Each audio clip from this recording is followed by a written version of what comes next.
Atong makauban, rising Kapuso Teen Stars nga mubida sa bag-ong Kapuso project nga The Fake Life. We have this morning Chanel Agustin ug Will Ashley.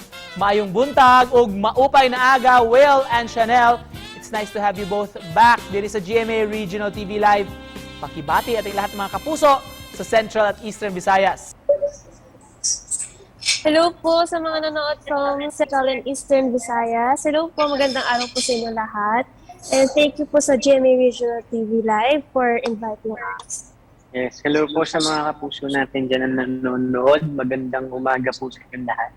And I hope you're all safe. And yun lang po, maraming salamat sa pananood at sa pag-imbita po sa amin. Ikaw naman, Will, little throwback muna tayo about your showbiz life. Ano-anong mga pagbabago ngayon sa career mo since you entered show business? And sa mga project, mga roles na ginampanan mo na? No, sobrang dami pong pagbabago. So, nakita akong growth and improvement sa akin po. Which is sobrang natutuwa ko kasi hindi po ako nasa stock sa isang lugar kung ano man po yung nagawa ko before. Masaya ako kasi naiigitan. And about the role naman, ngayon itong sa The ibang roles ko, kaya sobrang naghandaan ko po talaga to. Physically and emotionally. And yun po, sobrang challenging talaga siya. Kaya dapat abangan to ng mga kapuso na. Ikaw naman, Chanel, ano-ano na mga ginawa mo to hone your skills and your talent, especially sa acting? Do you have mga adjustments na ginawa with your new project dito sa GMA? Siguro po when it comes sa skills, talents, and especially sa acting ko po, naka-help po sa akin yung workshops na binibigay ng GMA sa akin. And dun naman po sa new project ko yan, which is the Fake Life. Talagang pinaghandaan ko po yun and marami akong naging adjustment dahil nga hindi siya usual na nakukuha kong role compare sa mga previous roles ko before. Mm-hmm. So, ibang challenging siya for me.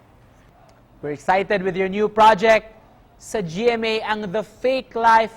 Will and Chanel, bakit interesting para sa inyo ang inyong mga karakter dito?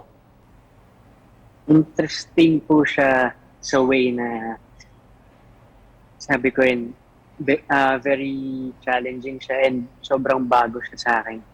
Interesting po yung character ko dito kasi siya yung batang, yung teen na lalaki na talagang punong-puno ng galit sa katawan at punong-puno ng revenge. And ang dapat nilang abangan po dito is kung paano at ano ang gagawin ni Peter sa pag-iigan niya sa kung sino man po at kung kanino man siya galit. Mm-hmm. How about you, Chanel? Ako naman po, interesting siya sa akin dahil, lalo na sa role ko, na si JC, dahil when it comes sa love, ano siya, all in all siya. So, makaka-relate yung mga kapuso na mga nagmamahal na pinaglalaban yung pagmamahal nila kahit mali na. Ayun.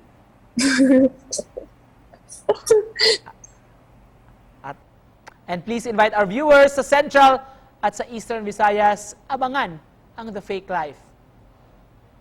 Hello po sa mga kapuso namin dyan sa Central at Eastern, tama po ba? Apo. Visayas, iniimbitahan po namin kayo lahat na manood ng The Fake Life. Malapit na po yan. Ako po, hello po sa mga kapuso from Central and Eastern Visayas.